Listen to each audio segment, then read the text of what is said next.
The nursing process functions as a systematic guide to client-centered care with 5 sequential steps. In this video, we are going to see about the diagnosis and planning. The nursing process steps. Nursing process consists of 5 steps: assessment, diagnosis, planning, implementation, and evaluation. The acronym ADPIE is an easy way to remember the components of the nursing process. Nurses need to learn how to apply the process step by step. However, as critical thinking develops through experience, they learn how to move back and forth among the steps of the nursing process. The steps of the nursing process are not separate entities but overlapping, continuing sub-processes. Diagnosis. What is the problem?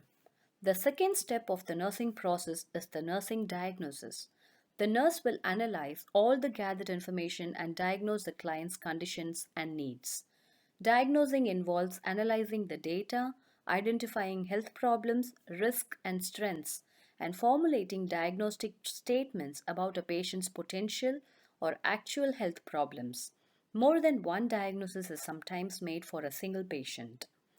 Formulating a nursing diagnosis by employing clinical judgment assists in the planning and implementation of the patient care.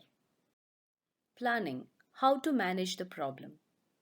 Planning is the third step of the nursing process. It provides direction for nursing interventions.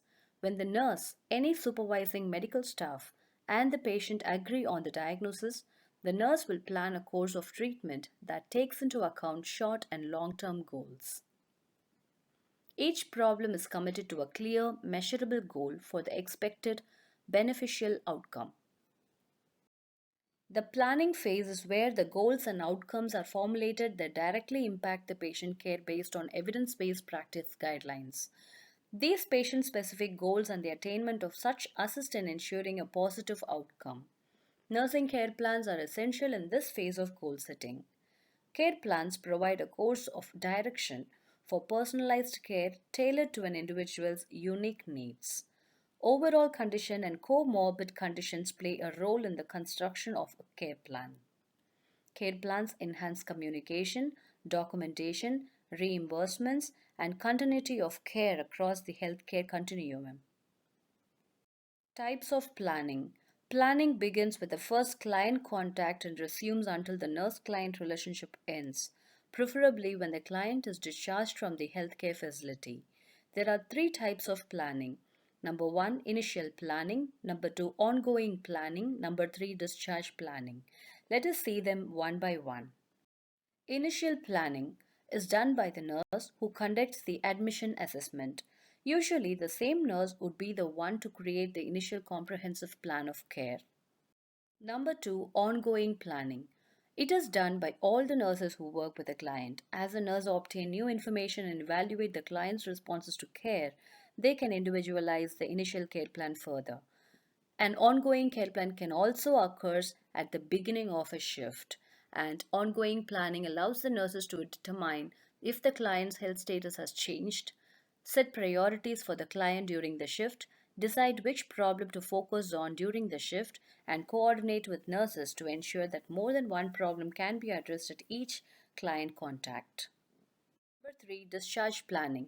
Discharge planning is a process of anticipating and planning for needs after discharge.